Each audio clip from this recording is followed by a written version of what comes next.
आगे बढ़ो। बीजेपी में नितिन नवीन की नई पारी का आगाज हुआ है।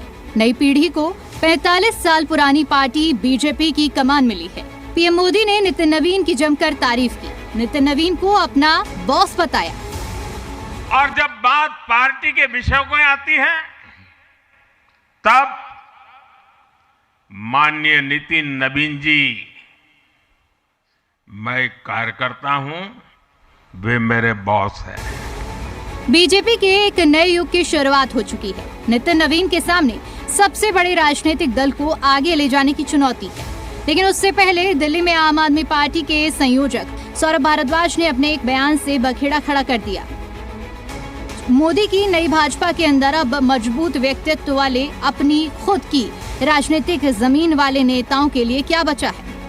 नितिन नवीन को बॉस कहकर वो अपने अहम को आश्वस्त कर रहे हैं कि उनको संजय जोशी या नितिन गडकरी को बॉस कहने में कितनी तकलीफ होती। नए राष्ट्रीय अध्यक्ष की राजनीतिक जमीन तो इतनी भी नहीं है कि वो देश के महत्वपूर्ण 10,000 नेताओं में गिने जाते हैं।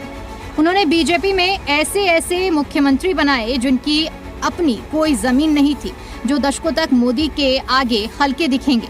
यहाँ तक कि राष्ट्रपति पद के लिए भी ढूंढ कर ऐसे लोगों को बैठाया जिनके सामने मोदी एकमात्र बड़े नेता दिखे। नितिन नवीन को लेकर पीएम मोदी के बयान और सौरभ भारद्वाज के कटाक्ष ने दिल्ली में सियासी आग भड़का दी। बीजेपी ने सौरभ के साथ साथ केजरीवाल को निशाने पर लेते हुए पलटवार किया। बीजेपी प्रवक्ता नियोमा गुप्ता ने क्या कुछ कहा इस मामले में, सुनिए। आपकी पार्टी चलती है प्राइवेट कंपनी की तरह, बट आज is very different. Nitin ji वैसे कोई रैंडम फेस नहीं है। He is a 4-time MLA and 3-time minister. He was in charge of Chhattisgarh when we won the state at a time when almost no expert or exit poll predicted a BJP victory. याद रहे, आप सत्ता बचाने के लिए leaders को छोटा रखती है, बीजेपी देश आगे बढ़ाने के लिए कार्यकर्ताओं को बड़ा करती है, and that makes all the difference. Delhi के कैबिनेट मंत्री कपिल मिश्रा ने आम आदमी पार्टी पर हमला बोला है। कपिल मिश्रा ने कहा कि आम आदमी पार्टी अब 4 लोगों का गैंग बनकर रह गई है। देखिए, आम आदमी पार्टी 4 लोगों का गैंग, इससे ज्यादा कुछ नहीं है। उन्हें संगठन कहना भी एक मजाक है। और आज जब प्रधानमंत्री जी ने ये बयान दिया कि राष्ट्रीय अध्यक्ष जी संगठन में मेरे भी बॉस हैं, इस बयान को, इस विषय की गरिमा को समझना आम आदमी पार्टी में किसी के बस की बात नहीं है। दिल्ली बीजेपी अध्यक्ष ने सौरभ के बयान को केजरीवाल का इशारा बताया और मांग की कि सौरभ को पार्टी से बर्खास्त कर देना चाहिए। अरविंद केजरीवाल के इशारे पर जिस तरह की टिप्पणी सौरभ भारद्वाज ने की, ये निंदनीय है। ये बाबा साहब अम्बेडकर के संविधान का भी अपमान है और हमारे भाई बहनों का भी अपमान है। और मुझे तो लगता है कि तुरंत अरविंद केजरीवाल को सौरभ भारद्वाज को बर्खास्त करना चाहिए और खुद अरविंद केजरीवाल को आकर इस टिप्पणी के लिए माफ़ी मांगनी चाहिए कि पूरे दलित समाज का और जनजातीय समाज पर जो टिप्पणी की है यह शोभनीय है। बात यही खत्म नहीं हुई। वीरेंद्र सचदेवा को बाकायदा टैग कर सौरभ भारद्वाज ने लिखा कि सुनो वीरेंद्र सचदेवा एवं बाकी, मैं अपने बयान पर पूरी तरह कायम हूँ। जो बोला है 100% सच बोला है। किस बात की माफी? हालांकि इस पर अरविंद केजरीवाल का कोई रिएक्शन नहीं आया है। ब्यूरो रिपोर्ट, जी मीडिया।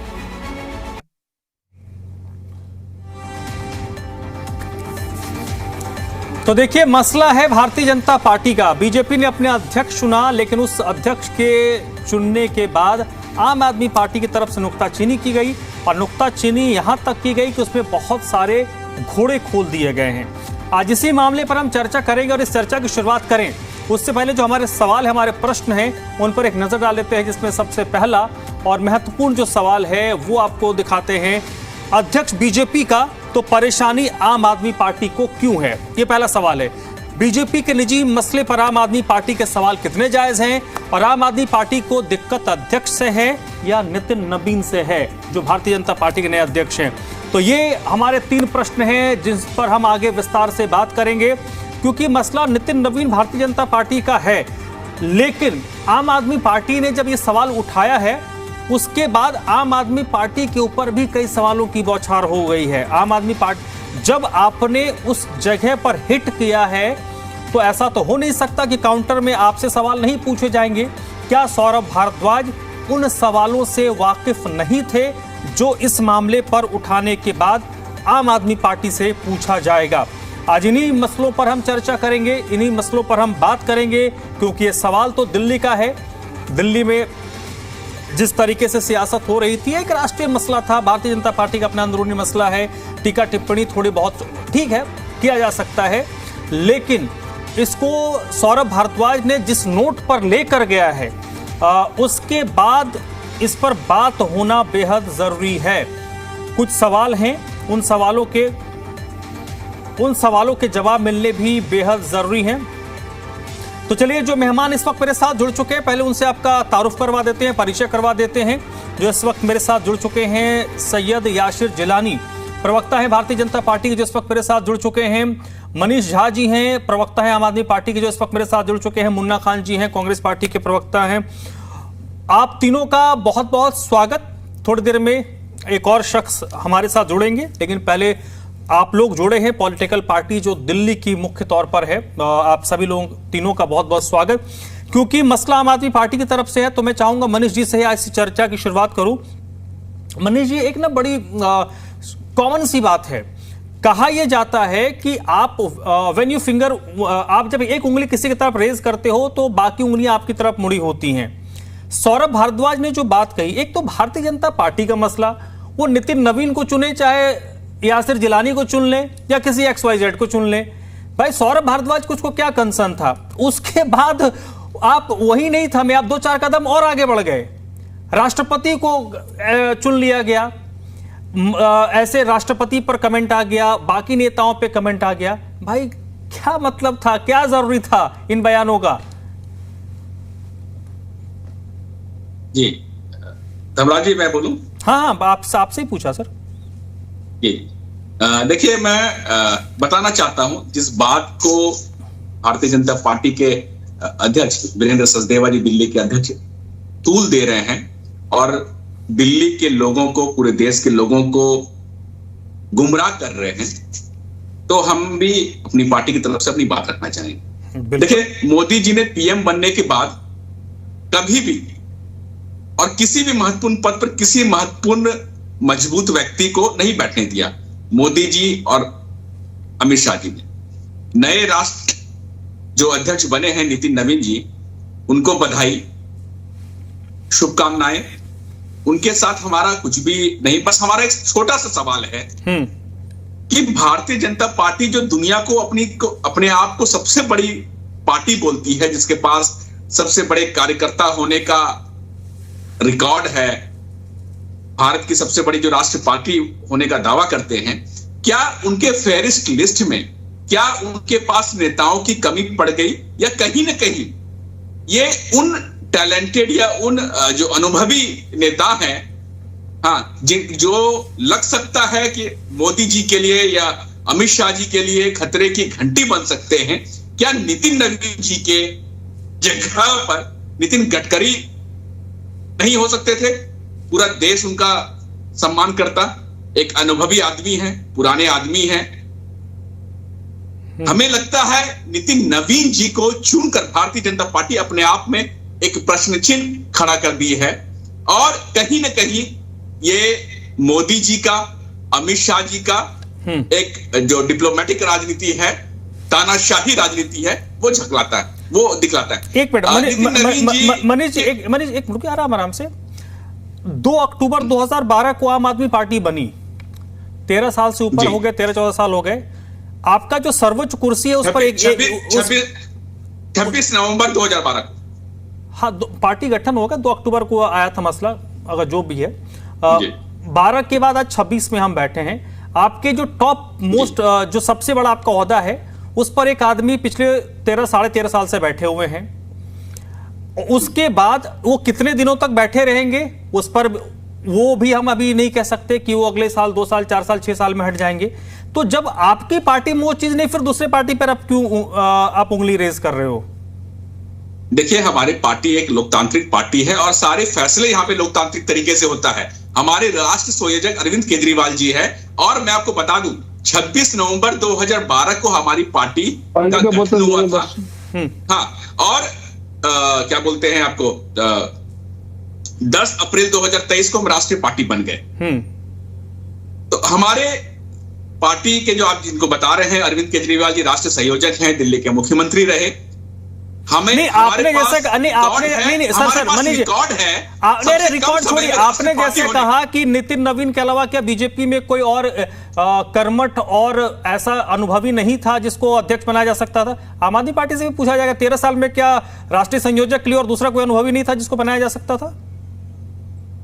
देखिए, आम आदमी पार्टी ने कई सारे नेताओं को, अपने कार्यकर्ताओं को मौका दिया है, जिसमें आप ऊपर से लेकर नीचे तक ऐसे कोई भी जिस कार्यकर्ता का नाम ले लीजिए या नेता का नाम ले लीजिए, पूर्व मंत्री का नाम ले लीजिए, विधायक का नाम ले लीजिए, जिनकी आपको राजनीतिक शायद ही कोई ऐसे आपको कार्यकर्ता विधायक या मंत्री मिले जिनके जो पॉलिटिकल डायनेस्टी है या जो पॉलिटिकल राजनीतिक, यहाँ पे सभी लोग फर्स्ट टाइमर थे, जनता के बीच में रहते थे, जनता का मुद्दा उठाते थे। उनको अरविंद केजरीवाल जी ने एक मौका दिया और वो राजनीति में अच्छा कर पाए, दिल्ली के जनता को। वो ठीक है, लेकिन आप जब तो देखिए आप जब दूसरे के सर्वोच्च कुर्सी पर सवाल खड़े करेंगे तो आपके सर्वोच्च कुर्सी पर सवाल कैसे नहीं खड़ा होगा मनीष जी? हम सर्वोच्च कुर्सी पर इसलिए खड़ा कर रहे हैं क्योंकि आप तो दुनिया की सबसे बड़ी पार्टी हो गए, आप तो राष्ट्रीय पार्टी है। मैं आता हूं, मैं उस पे आता हूं। सर देखिए, आपके पास तो नेताओं की फेहरिस्त है ना। अब मैं आपको एक ही चीज बोलना चाहता हूं। देखिए, मैं एक चीज बोलूंगा सर, मुझे इसमें नहीं मनीष जी, मुझे और कुछ नहीं, ये तो चलिए पॉलिटिक्स। मुझे एक और चीज पे मुझे है आपत्ति, उस पर जो उनका ट्वीट है उस पर नेक्स्ट अगले सवाल में आऊंगा। सैयद यासिर जिलानी, क्या आपको लगता है कि ये इरेलीवेंट बात रही है? जैसे मैंने शुरू में कहा कि क्या आपको कमेंट करना था तो आपने कुछ भी लिख दिया, और आज भी आप उन्हें लिख दिया, तब आप उस पर अर्टिक हो कि नहीं भाई मैंने जो कहा वो अंतिम सत्य है? नहीं धर्मराज जी, आप समझिए, ये लोग बहुत शातिर लोग हैं। ये कोई भी बात बिना सोचे समझे, बिना रणनीति के, बिना अरविंद केजरीवाल के इशारे पे कर ही नहीं सकते। अभी हमारे आपके जो प्रवक्ता बैठे हैं वो खुद कॉन्ट्रडिक्ट कर रहे थे बहुत सारी बातों पे, मैं आऊंगा, लेकिन मैं आपको बता दूं कि जो भारतीय जनता पार्टी का कौशल विकास संगठन है उसको समझने की हैसियत सौरभ भारद्वाज की को है ही नहीं। सबसे पहले मैं आपको बता दूं, वो एक प्राइवेट लिमिटेड कंपनी है जिसके वो आपके यहाँ के मैनेजर हैं दिल्ली के और कार्यरत हैं। किसके अंदर में? जिसके सीईओ हैं अरविंद केजरीवाल। अरविंद केजरीवाल का जन्म कैसे हुआ? भ्रष्टाचार के ऊपर। अरविंद केजरीवाल को लोगों ने प्यार किया। जब अन्ना को इन्होंने धोखा दिया और धोखा देने के बाद पार्टी बनाई तो दिल्ली के लोगों को ने इनको मैंडेट दिया, लेकिन दिल्ली के विकास पे कुठाराघात किया और भ्रष्टाचार के सबसे बड़े केंद्र बिंदु ये लोग बन गए। तो ये इसी तरह की बात करेंगे, इसके अलावा इनके पास किसी तरह की सोच नहीं है। हमारे प्रधानमंत्री ने क्या कहा?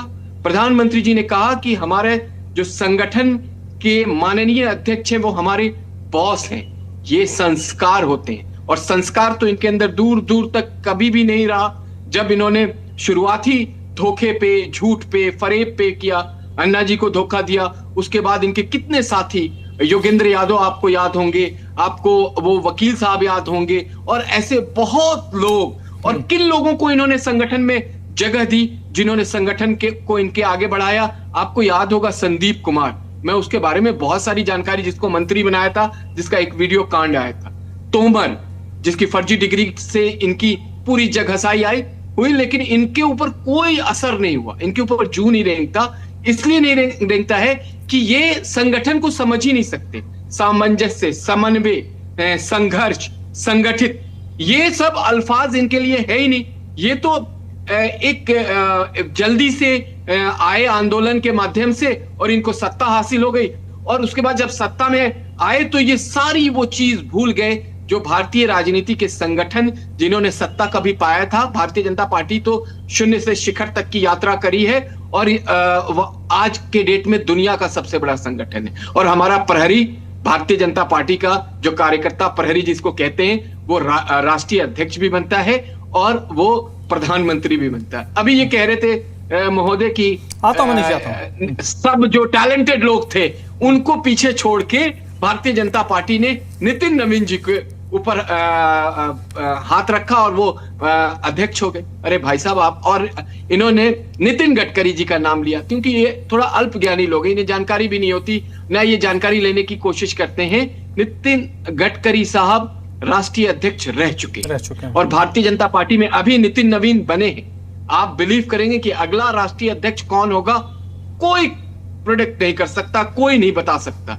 आपने सही सवाल इनसे पूछा कि पिछले 12 सालों से एक ही आदमी इनका नेशनल कन्वीनर है और आगे जब तक ये पार्टी रहेगी तब तक वो नेशनल कन्वीनर रहेगा, और ये कहते हैं कि हमारे यहाँ लोकतंत्र है। ये हंसी की बात, लेकिन दुर्भाग्यपूर्ण जो बात है धर्मराज जी, एक बात को मैं बस 1 मिनट में कंक्लूड कर रहा हूं। देखिए, जो उन्होंने प्रेस विज्ञप्ति सौरभ भारद्वाज ने दी है ना, जो ये दिल्ली के प्राइवेट लिमिटेड के मैनेजर हैं, सीईओ के कहने पे, अरविंद केजरीवाल के कहने पे, उसकी जो लास्ट लाइन है ना, बहुत दुर्भाग्यपूर्ण है। बहुत अंदर से उसने चोट दिया है, और लोगों के बीच में, हम तो सिर्फ लोगों के बीच में जाके इनकी जो कथनी और करनी है उसको बताते हैं। आपने राष्ट्रपति के ऊपर सवाल किया, वो 2 राष्ट्रपति जो जनजाति और अनुसूचित जनजाति से रामनाथ कोविंद जी और द्रौपदी मुर्मू जी SC/ST से आती हैं। आपने पूरे के पूरे एक ऐसे समुदाय के ऊपर प्रहार किया है जिसका बहुत बड़ा योगदान इस हिंदुस्तान के लिए, ठीक है, हमने उनको बनाया, उन्हें भी कोई जानकारी नहीं थी। ये लोकतंत्र की बात करते हैं, और लोकतंत्र की चर्चा वही कर सकते हैं जो अपने आप में सच्चे हों। इनको जरूरत क्या थी? सबसे जो आपने मेन सवाल किया था कि हमारे राष्ट्रीय अध्यक्ष, हमारे यहाँ सारा का सारा 2 दिन का संगठन पर्व का आपने पूरा लाइव दिखाया है, किस तरीके से तमाम राज्यों के मुख्यमंत्री, तमाम राज्यों के प्रेसिडेंट, तमाम राज्यों के संगठन महामंत्री, MP, केंद्रीय मंत्री, सब ने मिलकर उनको चुना है। और हमारे प्रधानमंत्री के संस्कार देखिए कि उन्होंने, ठीक है सर, स्टेज से, उस जगह से उनको बॉस कहा। बॉस इसलिए कहा कि हमारे यहाँ संगठन सर्वोपरि है, संगठन सबसे बड़ा होता है, ठीक है, प्रधानमंत्री उसके बाद आते हैं, ठीक है, ये इनको समझ में नहीं आ सकता। ठीक है यासिर जी, ठीक है। मुन्ना खान साहब, मुझे लगता है ना कि सौरभ भारद्वाज ने जो बात कही, वो कहने के बाद अब उसको ये तो नहीं कह सकते कि मैंने गलत बोल दिया। जैसे आप, पता नहीं, यासिर जी कह रहे हैं कि ये सोच समझ कर जो लिखा गया है, जो बोला गया है। पहली बात कि अगर प्रधानमंत्री ने जो बॉस कहा, वो उसका इंटरप्रिटेशन ये है कि जो बीजेपी में कुछ दिनों पहले खबर आई थी बीजेपी के स्तर पर, जिसका उन्होंने जिक्र किया नितिन गडकरी जी का, अमित शाह जी का और नितिन नवीन का उन्होंने जिक्र किया कि ऐसे लोगों को बनाया जा सकता था। तो एक बात आई कि युवा नेता हैं, कुछ लोग ऐसे भी रहे जो उनको 2 महीने के बुलाते होंगे। अब अचानक से उनका ऑरा इतना बड़ा हो गया, इतना बड़ा टेक्सचर हो गया, तो अब तो उनको नितिन नहीं बुला सकते, अब उनको अध्यक्ष जी बोलना पड़ेगा।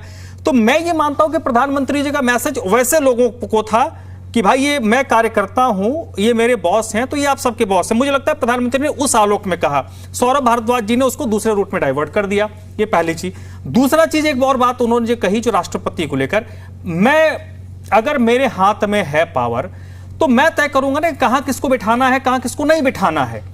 अब जब अरविंद केजरीवाल की सरकार थी पूर्व में दिल्ली में, उन्होंने तय किया कि मैं सीएम रहूंगा, मैं सीएम हटूंगा तो किसके बाद किसको मुख्यमंत्री बनाऊंगा, किसको मंत्री रखूंगा, कहां से किसको टिकट दूंगा, ये उनका अपना है ना अधिकार क्षेत्र, उन्होंने किया। तो नरेंद्र मोदी आज भारतीय जनता पार्टी के सबसे बड़े चेहरे हैं, चुनाव दर चुनाव जितवा रहे हैं, तो भाई वो उनको रहने दो, उनको मुबारकबाद देकर खत्म करो ना मामला कि हाँ भाई नितिन नवीन जी शुभकामनाएं, बधाई, आइए हमसे आप टकराइए। ये एक मसला हो सकता था, लेकिन उन्होंने दूसरा ही राग छेड़ दिया। देखिए धर्मराज जी, सबसे पहले तो आपको नमस्कार, और आपके पैनल को नमस्कार, और आपके दर्शकों को नमस्कार। कांग्रेस पार्टी को ये नहीं समझ में आ रहा है मैं आपका बॉस, वो उसका बॉस, ये बिग बॉस का ड्रामा चल रहा है क्या भारतीय जनता पार्टी में? सवाल नंबर 1। सवाल नंबर 2, देखिए भारतीय जनता पार्टी, मैं आपको बता दूं, जिस तरीके से मित्र अभी हमारे कह रहे थे कि अरविंद केजरीवाल ने उसको साइड किया, खैर इसका जवाब तो आम आदमी पार्टी के प्रवक्ता देंगे, लेकिन मैं एक आपको भारतीय जनता पार्टी के प्रवक्ता को राय मशवरा देना चाहता हूं कि आप के जो शीर्ष नेतृत्व जो साइड किया गया, जिस तरीके से लालकृष्ण आडवाणी जी हो, मुरली मनोहर जोशी हो, शत्रुघ्न सिन्हा हो, यशवंत सिंह हो, इनको आपने साइड लाइन किया। क्यों? क्योंकि ये 75 पार कर चुके थे। तो जनाब, मैं एक बात, हम गांव के लोग हैं, हमारे गांव में कहा जाता है कि अगर आपको कोई भी जानकारी और कोई भी शिक्षा लेनी हो तो आप उम्र दराज लोगों के पास बैठिए, क्योंकि जो उसके पास जानकारी होती है ना, वो जानकारी गूगल पे भी नहीं होती। तो आज आप दर्शकों के और देश के जनता के आंखों में धूल झोंकने का काम मत कीजिए कि बीजेपी शीर्ष नेतृत्व की ताकत देखिए, एक नितिन नवीन को लाया और राष्ट्रीय अध्यक्ष बनाया गया। जनाब, जनता बहुत समझदार है, ये पब्लिक है, ये सब जानती है। सवाल ये है कि भारतीय जनता पार्टी को एक ऐसा व्यक्ति चाहिए जो शाह और शहंशाह के कहने पे खड़ा हो जाए। एक शेर है, वो शेर क्या है कि अगर शाह और शहंशाह कहे कि रात है तो नितिन नवीन कहे रात है, वो कहे दिन है तो दिन है। सवाल ये है कि ऐसा ही व्यक्ति चाहिए इनको। मैं कह रहा हूँ कि अगर भारतीय जनता पार्टी में राष्ट्रीय अध्यक्ष की अगर बात है तो कई इनके शीर्ष नेतृत्व के कई ऐसे लोग जो बिल्कुल। मुन्ना जी देखिए, मुन्ना जी आपकी पार्टी के एक अध्यक्ष हुआ करते थे देवकांत बरुआ, उन्होंने उनकी एक लाइन थी बड़ी कालजी। हाँ वो तो बाद में देवकांत बरुआ उससे पहले हुए थे जिन्होंने बंगारू लक्ष्मण भी था भाई। सुनिए मैं ये कह रहा हूँ, वो मैंने बंगारू लक्ष्मण भी सर देखिए मैं ये कह रहा हूँ, उनकी पार्टी देवकांत बरुआ ने क्या कहा था, India is Indira, Indira is India कहा था ना उन्होंने। अरे आप धर्मराज जी, मल्लिकार्जुन धर्मराज जी, ठीक है, मैं ये कह रहा हूं कि भाई उनको करने दो ना भाई। एक मिनट, उत्तर प्रदेश भारत का सबसे बड़ा राज्य, 87, 88, 89 तक आपके मुख्यमंत्री रहे। उत्तर प्रदेश में कांग्रेस पार्टी ने किसी मुख्यमंत्री को 5 साल टिकने नहीं दिया भाई, जिस दिन मन किया साल 6 महीने साल भर में निकाल दिया। तो मेरा प्रश्न यह है कि ऐसी चीजें तो हर पार्टी में होती है सर। सत्ता का एक चरित्र होता है, जिससे खतरा होता है उसको साइडलाइन करता है। क्या दिक्कत है भाई, मेरे पास भी अगर पावर होगा और मुझे किसी से खतरा होगा मैं उसको साइडलाइन करूंगा। अरे भाई सुनो, मान गए, अभी मैं आपके पास आता हूं, आपके पास भी आऊंगा, अभी मैंने उनको जवाब दिया, बता दिया। हाँ मैं आपके पास आता हूं तो आपके पास भी इस लाइन को पकड़ के रखना, मैं उसका भी जवाब दूंगा कि मैं मान गया। ठीक है, कोई बात नहीं, अगर उनको है तो ठीक है, आज वो चुनाव जितवा रहे हैं ना भाई, क्या दिक्कत है मुन्ना खान साहब। नहीं, मैं कह रहा हूँ धर्मराज सर, मैं कह रहा हूँ कि भारतीय जनता पार्टी ने खूब ढोल बजाए, खूब नगाड़े बजाए, पूरे दिल्ली में छावनी के तरह 2 ही फोटो लगे थे, एक शाह दूसरा शहंशाह, और क्या घोषणा की गई कि मित्रों, भारतीय जनता पार्टी में राष्ट्रीय अध्यक्ष का चुनाव हुआ और जिस तरीके से नितिन नवीन को चुना गया, शीर्ष नेतृत्व को मैं धन्यवाद देता हूं। लेकिन किसी ने नहीं कहा कि नागपुर से पर्ची आई थी 3 दिन पहले, किसी ने नहीं कहा। मैं कहता हूँ ये ड्रामा करते क्यों हो भाई, सीधा सीधा कहो ना कि हमारे राष्ट्रीय अध्यक्ष का भी चुनाव है, नागपुर के ऑफिस से पर्ची आ रही है। हमारा जो पार्टी जो चल रही है वो नागपुर ऑफिस से चल रहा है। हमारे ठीक है मुन्ना जी, ठीक है बैठे हाँ ठीक है बोलिए, मैं नहीं बोलूंगा, मैं बोलूंगा तो मैं शत्रु पर आ जाऊंगा। याशीर जी, फिर मैं जल्दी मनीष जी के पास जाऊंगा। याशीर जी कुछ कहना चाह रहे, बोलिए सर। देखिए, सबसे पहले तो मुन्ना भाई समझदार हमारे प्रवक्ता हैं, लेकिन थोड़ा सा इनको अभाव है, थोड़ी जानकारी और रखिए मुन्ना भाई। नागपुर से पर्ची आई ये आपको जानकारी है, लेकिन नागपुर पे हमें गर्व है, हम सब उसी के शाखाओं से निकले हुए लोग हैं। और भारतीय जनता पार्टी में एक बात अभी भी धर्मराज जी ने कहा था कि यहाँ किसी को एहसास नहीं होता। मैं खुद अपनी बात बता देता हूँ धर्मराज जी, मैं 2012 में छात्रविंग की राजनीति से निकला, एहसास की बात मुरली मनोहर जोशी से पूछिए। हाँ एक एहसास की बात मुन्ना जी, एक मुन्ना खान साहब, मुन्ना खान साहब सुन लीजिए। अरे आडवाणी जी का बड़ा ख्याल है कांग्रेस पार्टी को भाई, पे बात करिए।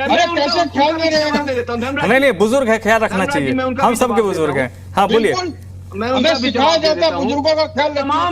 तमाम जो हमारे लीडर हैं वो सब, कल उनका आशीर्वाद था नितिन नवीन के लिए, और पूरे दिल्ली में जो होर्डिंग पोस्टर आपने देखे होंगे, तमाम लुटियंस में, तमाम दिल्ली के और इलाकों में, अलग अलग जिलों में, उसमें सबसे पहले तो लाल कृष्ण आडवाणी जी की थी, मुरली मनोहर जोशी जी की थी। आडवाणी जी की खबर तो मैंने नहीं देखी, बट मैंने वो जोशी जी की देखी थी जिसमें वो गए थे आशीर्वाद लेने के लिए। आपको मैं भेज दूंगा। हाँ गए होंगे, अगर नहीं गए होंगे तो पक्का जाएंगे, ये मुझे पता है, वो नहीं गए तो जाएंगे। कहीं दिखे ही नहीं।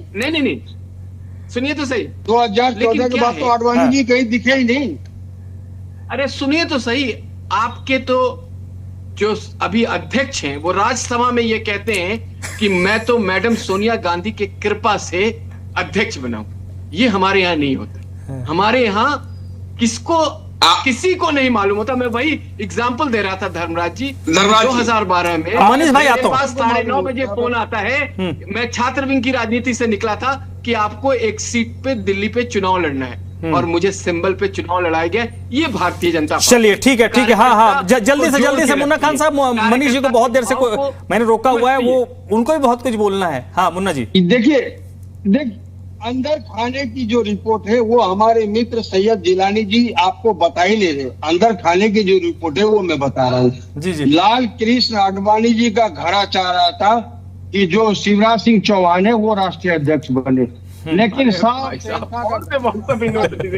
व्यक्ति बने। अरे मुन्ना भाई ज्ञान ले रहे प्लीज, आप अच्छे व्यक्ति हैं, आप अच्छे व्यक्ति। ये साहस अहिंसा का घड़ा चाह रहा था कि ऐसे व्यक्ति का चुनाव हो जो व्यक्ति हमारे कहने। हाँ ठीक है अब नहीं सर, देखिए मैं चाह रहा हूँ मुझे सर इसमें एक और बात है। ठीक है, नितिन नवीन जी को लेकर जो बात आई है, मैं फोकस उस सौरभ भारद्वाज जी के उस पर्टिकुलर पोस्ट पे रहूंगा, उस टॉपिक पे रहूंगा कि कहीं ना कहीं उनके सियासी करियर को, उनके कद को भी एक तरीके से डिफेम किया गया, ये मुझे लग रहा है।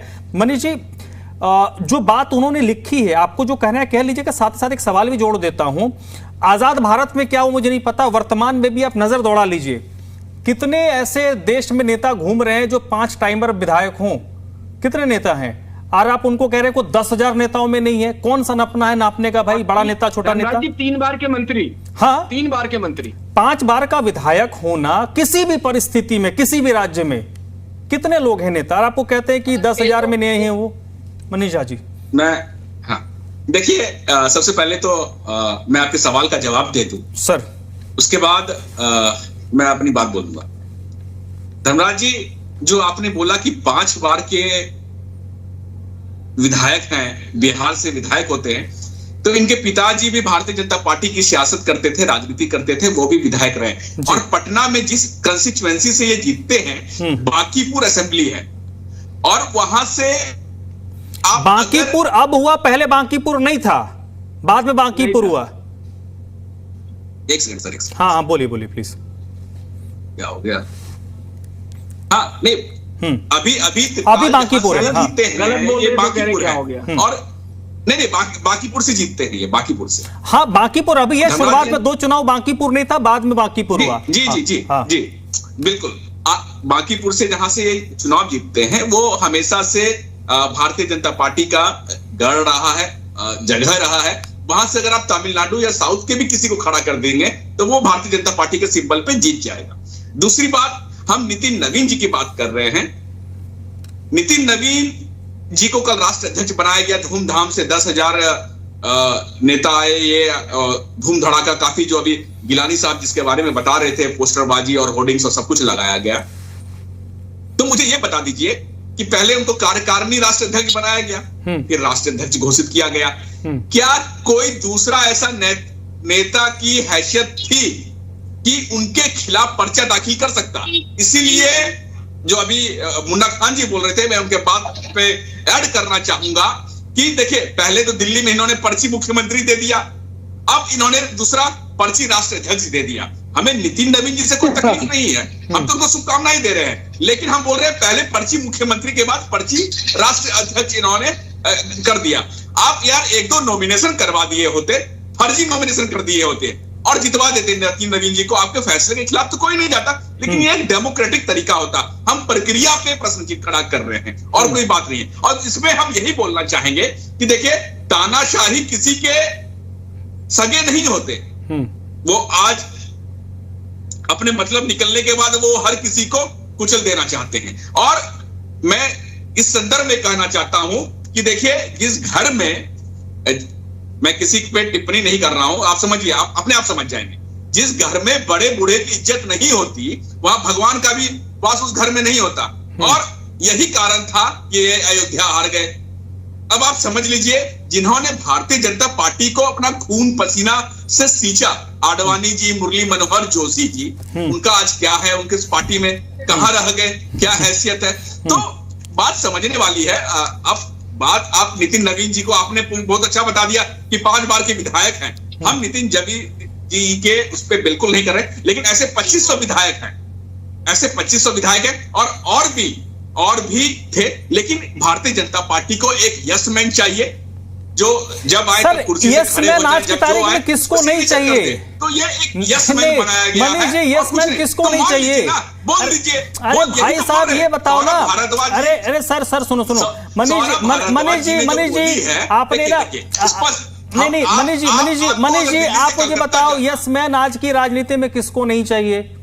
कौन? आम आदमी पार्टी में? भारतीय जनता पार्टी को चाहिए। आपकी पार्टी में नहीं है? नरेंद्र मोदी जी को चाहिए, अमित शाह जी को चाहिए। आपकी पार्टी में नहीं नरेंद्र है? मोदी जी को चाहिए, अमित शाह जी को चाहिए। आपकी पार्टी में नहीं है? बिल्कुल आपकी पार्टी में नहीं है, कांग्रेस पार्टी में नहीं है, समाजवादी पार्टी में नहीं है, आरजेडी में नहीं है, किस पे नहीं है? अपनी पार्टी का गारंटी लेते हैं लोकतांत्रिक तरीके से, लोकतांत्रिक मोरल वैल्यू से हमारी पार्टी चलती है।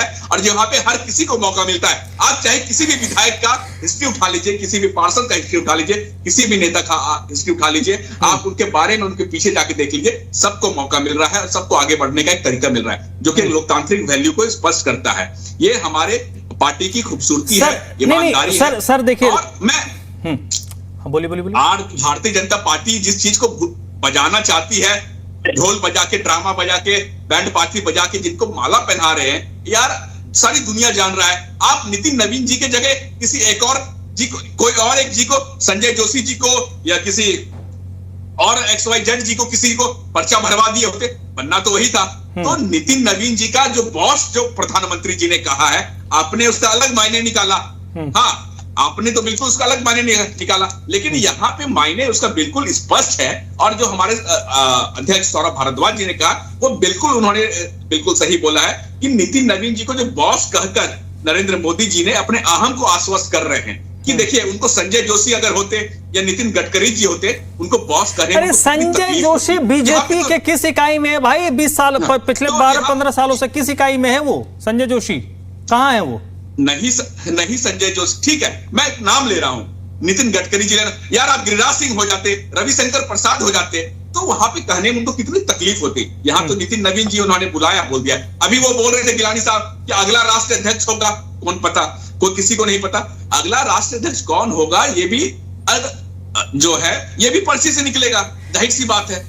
लोकतांत्रिक वैल्यू जिस पार्टी की खत्म हो जाएगी, ये वो पार्टी, लोकतांत्रिक वैल्यू सर, लोकतांत्रिक वैल्यू किस नपने से नापो? सेंटीमीटर, किलोमीटर, मीटर, किससे नापो? वाजपेयी जी, अटल बिहारी वाजपेयी जी और अडवाणी जी। चलिए ठीक है।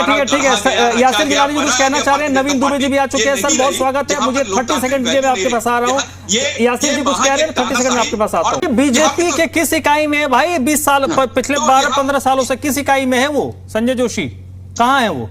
नहीं संजय जोशी, ठीक है, मैं नाम ले रहा हूं, नितिन गडकरी जी लेना। यार आप गिरिराज सिंह हो जाते, रविशंकर प्रसाद हो जाते, तो वहां पे कहने में उनको कितनी तकलीफ होती। यहाँ तो नितिन नवीन जी उन्होंने बुलाया, बोल दिया। अभी वो बोल रहे थे गिलानी साहब कि अगला राष्ट्रीय अध्यक्ष होगा, कौन पता, कोई किसी को नहीं पता। अगला राष्ट्रीय अध्यक्ष कौन होगा ये भी जो है, ये भी पर्ची से निकलेगा, जाहिर सी बात है। लोकतांत्रिक वैल्यू जिस पार्टी की खत्म हो जाएगी, ये वो पार्टी, लोकतांत्रिक वैल्यू सर, लोकतांत्रिक वैल्यू किस नपने से नापो? सेंटीमीटर, किलोमीटर, मीटर, किससे नापो? वाजपेयी जी, अटल बिहारी वाजपेयी जी और अडवाणी जी। चलिए ठीक है। यासिर गिलानी जी कुछ कहना चाह रहे हैं, नवीन दुबे जी भी आ चुके हैं। सर बहुत स्वागत है, मुझे 30 सेकंड दीजिए, मैं आपके पास आ रहा हूँ। यासिर जी कुछ कह रहे हैं, 30 सेकंड में आपके पास आता हूँ।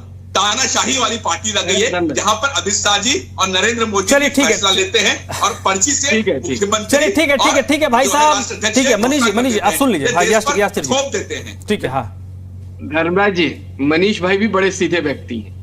ये भी गोल गोल जलेबी की तरह कोशिश कर रहे हैं गोल गोल घुमाने की, लेकिन इनकी बातें जलेबी की तरह टेढ़ी मेढ़ी हो रही है। देखिए, इन्होंने कहा गिरिराज सिंह का नाम लिया, कैबिनेट मिनिस्टर है भाई साहब प्रधानमंत्री के साथ। नितिन गडकरी साहब का नाम लिया, कैबिनेट मिनिस्टर है भाई साहब। अरे सुन तो लीजिए भैया, सुन लीजिए। अब आप अपने टर्म में भी बोला है मनीष झा, और आप मेरे टर्म में भी बोलेंगे। आपके जो प्राइवेट लिमिटेड कंपनी के राष्ट्रीय संयोजक है ना, उनको हटा के मनीष सिसोदिया को कल घोषित कर दीजिए। 3 दिन के बाद आपके कंपनी की दिवालिया निकल जाएगी और कंपनी खत्म हो जाएगी। ये हालत है, एक दूसरे पे विश्वास नहीं है। आपके कई प्रवक्ता हम लोगों के साथ पिछले जब से आपकी पार्टी बनी है, हमारे साथ आ गए। आज वो हमारे साथ इसलिए आ गए कि वहां पे बोलने की आजादी नहीं है। बोलने की आजादी नहीं है। आम आदमी पार्टी है, आपको बोलने की आजादी नहीं है वहाँ पे। अगर आप चलिए, ठीक है। राष्ट्रीय पार्टी चलिए, ठीक है, ठीक है मनीष जी, यासिर जी, एक मिनट देखेंगे। ठीक है भ्रष्टाचारियों का कुनबा रहता है। चलिए, ठीक है, नवीन दुबे जी के पास मैं आऊंगा। नवीन दुबे जी, ठीक है, चलिए, ठीक है, मनीष झा जी, यासिर जी, ठीक है, एक मिनट। नवीन दुबे जी, सौरभ भारद्वाज का ये जो सोशल मीडिया पर किया गया पोस्ट है, क्या आप उसके रेलेवेंस को मानते हैं? जरूरी था वो, और उस तरीके से, जिस तरीके से हमला करना, क्या आपको वाजिब लगा? क्योंकि उसमें ये हो रहा है कि आपने हमला तो कर दिया, उसके काउंटर में 4 हमले आपके ऊपर भी आ रहे हैं। धर्मराज जी, देखिए 2-3 चीजें हैं इसमें। सबसे पहली चीज क्या है कि अगर विपक्ष का काम हमला करना नहीं है तो क्या है, तारीफें करना तो होता नहीं है। निश्चित तौर पर वो विपक्ष में है, दिल्ली की सरकार के सामने एक बड़ा विपक्ष आम आदमी पार्टी का है, इसमें कोई दो राय नहीं है। तो उनका काम है, उन्होंने बिल्कुल बखूबी उसको निभाया, उनका दायित्व है ये। और बाकी जगह भी जहां भी विपक्ष राष्ट्रीय अध्यक्ष के विषय में जो टिप्पणी कर रहा है, वो निश्चित तौर पर उनका काम उन्हें करना भी चाहिए। अब इसके बीच में एक और चीज मैं कहना चाह रहा हूँ कि भारतीय जनता पार्टी में इससे पहले भी राष्ट्रीय अध्यक्ष बने हैं। 52 वर्ष की आयु में लगभग अमित शाह जी राष्ट्रीय अध्यक्ष बनाए गए थे। 59 साल की उम्र में जेपी नड्डा जी बनाए गए थे। 45 वर्ष की उम्र में नितिन नवीन जी को बनाया गया है। अच्छा। और मोदी जी ने जो बात कही कि ये मेरे भी बॉस हैं, अब आप इसका एक मायने समझिए। होता क्या है कि अगर आप किसी कंपनी के मालिक हैं और एक नए मैनेजर को आप लेके आते हैं, नए वाइस प्रेसिडेंट को आप लेके आते हैं अपॉइंट करके, और पुराना स्टाफ बहुत सीनियर होता है, तो होता क्या है कि कंपनी मालिक उस वाइस प्रेसिडेंट के साथ पूरी फैक्ट्री घुमाता है और उसके बाद बैठालता है अपने ऑफिस में, उनके सामने लंच करता है, जिससे आम कर्मचारी में ये मैसेज चला जाए कि भाई देखिए ऐसा ही मेरे पैरेलल है, मेरे साथ खड़े हैं, तो मेरे बहुत खास हैं और इनको हमें वही सम्मान देना पड़ेगा जो मुझे आप देते रहे हो या बाकी लोगों को देते रहे हो। इसके अलावा एक चीज आप देखिए कि हमारे यहाँ भारतीय जनता पार्टी के जो राष्ट्रीय अध्यक्ष रहे जेपी नड्डा जी क्या empowered vice president of Bharatiya Janata party थे? नहीं थे, कोई पावर नहीं थे उनके पास में। जो भी डिसीजन होते थे वो अमित शाह जी और मोदी जी लिया करते थे और वही डिसीजन डिट्टो होते थे। आज आप एक चीज देखिए, राज्यों की सरकारें भाजपा की काम कर रही हैं, राज्यों की क्या योजनाएं हैं पता नहीं है उनको, मुख्यमंत्रियों को भी, जो योजनाएं चला भी रहे हैं के सौजन्य से, मोदी जी के सौजन्य से। तो ये क्या है कि एक इस तरीके की ब्रांड इमेज डेवलप करने का काम हो रहा है। अब होता है, हर पार्टी में होता है, कहीं कहीं बहुत ज्यादा होता है, वो भारतीय जनता पार्टी में थोड़ा ज्यादा हो रहा है। नंबर 1। दूसरी एक और चीज आती है कि अब हम अगर बात करें नहीं सीनियर, मैं अपनी बात कह लूं, सीनियरिटी की लीडरशिप देखें तो सेकंड इन कमांड के जो भी नेता हुआ करते हैं भारतीय जनता पार्टी में, कई नाम सामने आए हैं। उसके अलावा शिवराज सिंह एक बड़े दावेदार रहे। संजय भाई जोशी का वनवास भी 14 साल का लगभग अब कंप्लीट होने वाला है, थोड़े समय के 1 साल बाद कंप्लीट हो जाएगा। 14 वर्ष का वनवास उनका हो गया है भारतीय जनता। जब से मोदी जी ने कमान संभाली उससे पहले से उनको वनवास करा दिया गया था और तब से वो वनवासी हैं। अभी वो बिल्कुल राजनीति से, भारतीय जनता पार्टी से बिल्कुल दूरी उनको रखवाई गई है जानबूझ के। उनको एंट्रेंस नहीं है वहां के किसी तरीके की दखलंदाजी की, कोई पदवी उनको नहीं दिया गया। इसी तरीके से जो सीनियर लीडरशिप थी, वो सीनियर लीडरशिप जो अब अभी बात चल रही थी कि 5 बार के, अरे भाई साहब 8-8, 9-9 बार के विधायक हैं भारतीय जनता पार्टी। आप नाम लीजिए सुरेश खन्ना जी का, आप नाम लीजिए ना सतीश महाना जी का, ये उत्तर प्रदेश के बड़े विधायक हैं और लगातार जीते, एक भी चुनाव नहीं हारे हैं। मापदंड से तो बहुत लोग डिजर्व करते थे उत्तर प्रदेश में, और राष्ट्रीय अध्यक्ष के लिए बहुत सारे लोग डिजर्व करते थे, लेकिन नहीं नवीन जी ये सवाल इसलिए भी महत्वपूर्ण हो जाता है कि मैं एक मिनट आता हूँ मैं ये सवाल क्या आम आदमी पार्टी के नेता पूछ सकता है? क्योंकि आपके राष्ट्रीय संयोजक तो 12 साल से एक कुर्सी पर बैठे हैं, अगले 12 साल 14 साल जब तक वो चाहेंगे वही कुर्सी पर बैठे रहेंगे। तो आपको ये नैतिक अधिकार तो नहीं है ना कि आप ये सवाल दूसरे से पूछे कि तुम किसको बैठाओ किसको नहीं बैठाओगे? नहीं, देखिए ऐसा राष्ट्रीय संयोजक होना, संस्थापक भी हैं वो, राष्ट्रीय संयोजक भी हैं और राष्ट्रीय अध्यक्ष भी कह सकते हैं उनको। आम आदमी पार्टी के केजरीवाल जी हैं, इसमें कोई दो राय नहीं है। समाजवादी पार्टी में क्या है, मुलायम सिंह यादव जी के बाद अखिलेश यादव है, और आरजेडी में क्या है, वो भी वही स्थिति है, लालू जी के बाद तेजस्वी यादव। ये तो पूरे देश के अंदर चल रहा है, इसमें कोई दो राय नहीं है। लेकिन प्रश्न इस सब के बीच में एक और भी है कि जिस पार्टी के अंदर सीनियरिटी को आप साइडलाइन करके और किसी नए चेहरे को सर, लेकर यही चीज तो आते दिल्ली हैं। में हुआ था जब केजरीवाल जी जेल गए और जेल से निकले, आतिशी को सीएम बनाया जाना था, तो उस आतिशी से तो सीनियर लोग थे जिनको मुख्यमंत्री बनाया जा सकता था, वहां पर आतिशी जी को बनाया गया ना। आम आदमी पार्टी में मैं समझता हूँ जितने भी नेता थे, मैं समझता हूँ, मैं नहीं बताऊंगा आतिशी से सीनियर थे कि नहीं, आतिशी से सीनियर लोग थे कि नहीं। अरविंद केजरीवाल जी के मनीष सिसोदिया थे और उन पर भी मुकदमा चल रहा था। नहीं, आतिशी से सीनियर नेता उस टाइम थे या नहीं जिनको मुख्यमंत्री बनाया जा सकता था? मैं आपको ये बोल रहा हूँ, नहीं, पार्टी के जैसे मनीष सिसोदिया जी हैं, आप जब मैं उनसे बात कर रहा था आपने नहीं, मैं जब उनसे सीनियरिटी की बात कर रहे हैं, हाँ, अगर आप सीनियरिटी की बात कर रहे हैं तो जो डिप्टी सीएम थे या जो मंत्री थे सत्येंद्र जैन जी या मनीष सिसोदिया जी, उन पर भी मुकदमा था और भारतीय जनता पार्टी की एजेंसी इन पर झूठा मुकदमा लगाकर इनको जेल में डाल दी थी। फिर हल्ला करता। एक मिनट, नहीं, अगर सीनियरिटी में तो ये जो संजीव झा हैं वो कितने टर्म के विधायक हैं? जिस टाइम की आप बात कर रहे हो उस टाइम दूसरे टर्म के, ये तीसरे टर्म के। आतिशी से तो सीनियर थे ना? बिल्कुल बनाया जा सकता था। सीनियरिटी जूनियरिटी की बात आती है तो सीनियर आतिशी मंत्री रह चुकी थी। अगर आप सीनियरिटी की बात करिए ना, आतिशी की सीनियरिटी को कहां आपका मार्क है?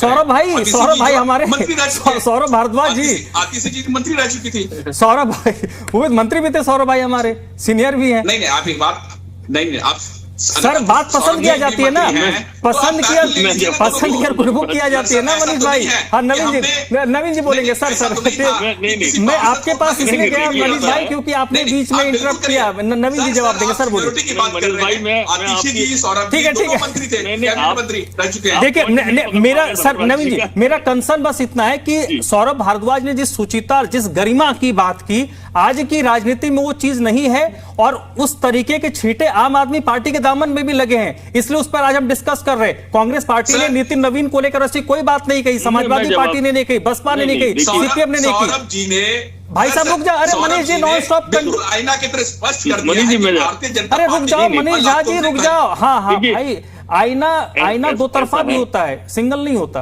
हाँ बोलिए। केजरीवाल जी के ऊपर जब आरोप लगे और उसके बाद उनके मंत्री सीनियरिटी के तीनों लीडर जेल चले गए, तो निश्चित तौर पर उन्होंने एक अच्छी मिसाल पेश करते हुए एक महिला के हाथ में कमान दी दिल्ली की कि भाई ये महिला चलाएंगी, तो ये बहुत अच्छा फैसला था। मैं समझता हूं स्वागत किया जाना चाहिए। बहुत अच्छा फैसला था। अब मेरी बात पूरी हो जाने दीजिए। अब मेरी बात, हाँ बोलिए। अरे सुन तो लीजिए भाई साहब, मेरा किसी पार्टी से कोई लेना देना नहीं है। मैं अभी एक और बात पे आ रहा हूं। अब आप एक चीज देखिए कि भारतीय जनता पार्टी एक अटल जी के दौर की, अडवाणी जी के दौर की और आपके मुरली मनोहर जोशी जी के दौर की जो भाजपा थी और ये नई भाजपा, इन दोनों में एक बड़ा अंतर है। ये कहते हैं कि हम पुरानी परंपराओं का प्रतिपादन करते हैं, पालन करते हैं, कहीं नहीं करते। अब एक लाइन कह दूं फिर आप मनीष भाई रुक जाइए। सर को सुन लीजिए। हाँ एक लाइन कह दूं मैं। देखिए ऐसा है, आपके चाहे वो मध्य प्रदेश के मुख्यमंत्री हो, चाहे राजस्थान के मुख्यमंत्री हो, चाहे उत्तराखंड के मुख्यमंत्री जो स्वयं चुनाव हार गए थे बावजूद उसके मुख्यमंत्री बनाए गए जी धामी साहब, आपके आसाम के मुख्यमंत्री हो, ये मुख्यमंत्री कहां से लाए गए हैं? कौन से चेहरे हैं? ये जनप्रिय चेहरे हैं कि इनके नाम पे चुनाव आप जीते हैं। दिल्ली के मुख्यमंत्री हैं, ये तो केवल आपके मैनेजर्स हैं, ये डिसीजन मेकर नहीं है आपके। और वो मैनेजर कहां से डिसेंट्रलाइज कमान। लेकिन सर मैं नवीन जी और इसमें सर 30 सेकंड में ये चीजें जो आप बात कह रहे हैं ना, वो आप एक राजनीतिक विशेषज्ञ पत्रकार के तौर पर हम लोग बात कर सकते हैं। क्या जितनी अथॉरिटी हम रखते हैं क्या कोई पॉलिटिकल पार्टी का आदमी रख सकता है? क्योंकि आप जब, वही बात है ना कि आप जब किसी की तरफ उंगली रेस करोगे तो 2-3 उंगलियां तो आपकी तरफ भी आएंगी। वो निश्चित है, बिल्कुल ठीक बात है कि आपका अपना दामन कैसा है। लेकिन क्योंकि देखिए ऐसा है, आम आदमी पार्टी का जन्म और ज्यादा लंबे समय कालखंड का तो हुआ नहीं है। 2012 के आसपास उनका जन्म हुआ और उसके बाद वो पार्टी तत्काल गठबंधन के साथ सत्ता में। समय कम है। मुन्ना खान साहब जी को कुछ कहना था? और हाँ मुन्ना खान साहब बहुत देर से शांत है, बोलिए सर। मैंने पहले भी कहा कि भारतीय जनता पार्टी के प्रवक्ता चाहे जितना मर्जी बोल ले, चाहे नितिन नवीन के बारे में डिपेंड कर ले, एक बात तो सत्य है, इनके मुख्यमंत्री हो या इनके राष्ट्रीय अध्यक्ष हो, वो नागपुर के पर्ची पे इनका सिलेक्शन होता है। दूसरी बात मैं बता दूं, अभी मित्र हमारे कह रहे थे कि मोदी जी शीर्ष नेतृत्व को चाहते, अगला राष्ट्रीय अध्यक्ष कौन होगा कोई किसी को पता नहीं।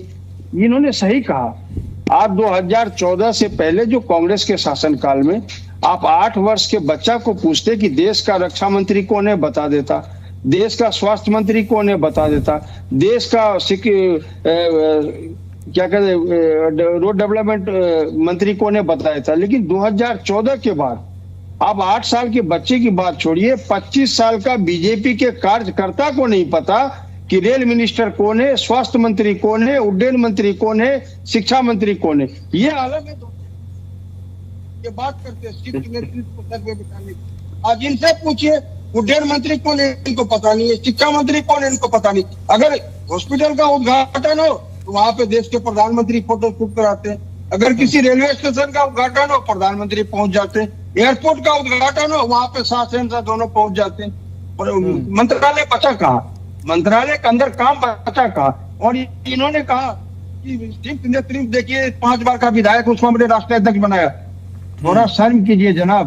आपके जो मध्य प्रदेश में जो मुख्यमंत्री बना है ना, पहला चुनाव विधायक का चुना और उसको मुख्यमंत्री बनाया गया। और इसलिए बनाया गया ताकि वो शाह और शहंशाह के हाँ में हाँ मिला सके, ताकि उस राज्य पे शाह और शहंशाह का कंट्रोल रह सके। आज मुख्यमंत्री को नहीं पता कि उसके राज्य में क्या डिसीजन लिया जा रहा। चलिए, अगर मैं गलत ठीक है यासिर जी हाँ बोलिए। देखिए बहुत यासिर भाई 30 सेकंड में आता हूँ, समय कम है, 30 सेकंड बस। मैं सिर्फ आपके माध्यम से आपके दर्शकों तक ये पहुंचाना चाहता हूं और जब भारतीय जनता पार्टी के प्रवक्ता से जवाब भी चाहता हूं कि देखिए मोदी जी की नई भाजपा के अंदर अब मजबूत व्यक्तित्व वाले और अपने खुद की राजनीतिक जमीन वाले नेताओं के लिए क्या कुछ बचा है, ये इसका जवाब दे दें। ठीक है यासिर भाई बोलिए। बस देखिए क्या है धर्मराज जी, बहुत दुर्भाग्यपूर्ण है। समीक्षक प्रवक्ता बौद्धिक तो लेते नहीं है, इसलिए उनकी जो सोच है वो जो व्हाट्सएप पे आ रही है उसी को वो आगे बढ़ाते हैं कि कौन से राज्य में कैसे मुख्यमंत्री और कहां से पर्ची निकल गई, ये विपक्ष के पास चला जाता है। और भारतीय जनता पार्टी देखिए, आज हमारे राष्ट्रीय अध्यक्ष माननीय नितिन नवीन जी ने कार्यभार संभाला और आज ही सबसे बड़ी मीटिंग दिल्ली के अंदर हुई है, जो तमाम राज्यों के प्रदेश अध्यक्ष महामंत्रियों के साथ, और जिन जिन राज्यों में पंचायत तक के चुनाव हो रहे हैं उनके हमने पर्यवेक्षक नियुक्त किए हैं। वहां पे काम शुरू हो गया, वहां के कार्यकर्ता मंडल और समिति तक काम कर रहे हैं। ये भारतीय जनता पार्टी के काम करने का तरीका है। ये फैसला लेंगे, ये इनको बोलने की इनको भी बीमारी है धर्मराज जी। क्या नितिन नवीन जी 75 साल से ऊपर वाले? अरे ठीक है बंदे ने मेरे बारे में बोल रहे हैं। एक मनीष यासिर जी, हाँ बोलिए यासिर जी बोलिए जल्दी। तो ये क्या है कि इनके बौद्धिक स्तर इतना गिर गया क्योंकि ये भ्रष्टाचार से निकल के आए हुए लोग हैं। इनके पास संगठन के बारे में कोई जानकारी नहीं कि समिति क्या होती है, मंडल क्या होता है, कैसे हम बूथ प्रमुख को बनाते हैं, पन्ना प्रमुख क्या क्या सिस्टम होता है। और हम निरंतर हमारे कार्यकर्ता 24/7 काम करते हैं। आज आपने देखा है कि आज हमारे यहाँ नियुक्ति हुई है, आज नियुक्ति हुई। इनकी ये हालत है कि इनके यहाँ तो जैसे मैंने कहा ना कि इस प्राइवेट लिमिटेड आम आदमी पार्टी। चलिए सर देखिए समय इतनी चलिए अरे उस रूट पे नहीं जाते। उस रूट देखिए मोटे तौर पर भारतीय जनता पार्टी की अपनी समस्या है, वो किसको चुने ना चुने। विपक्ष जैसा मैंने शुरू में कहा था कि आज की तारीख में हर पॉलिटिकल पार्टीज के दामन में कुछ ना कुछ छींटे लगे हैं, तो वैसी बातें नहीं होनी चाहिए कि आप एक उंगली रेस करो तो 2-3 उंगली आपकी तरफ आए, पहली चीज। दूसरी चीज एक थोड़ा यहां तक आना चाहिए कि कोई किसी पार्टी का अध्यक्ष बनता है तो उनको एक मुबारकबाद और बधाई देनी चाहिए और कहना चाहिए भाई आइए मैदान में अब आपसे मुकाबला होगा। ये एक टर्म होता है, लेकिन क्या हम उस स्तर पर हैं, ये एक प्रश्न है। लड़ाई झगड़ा तो हमेशा होता रहेगा, लेकिन किसी का अगर सियासी कद बढ़ा है अपने पार्टी के अंदर ही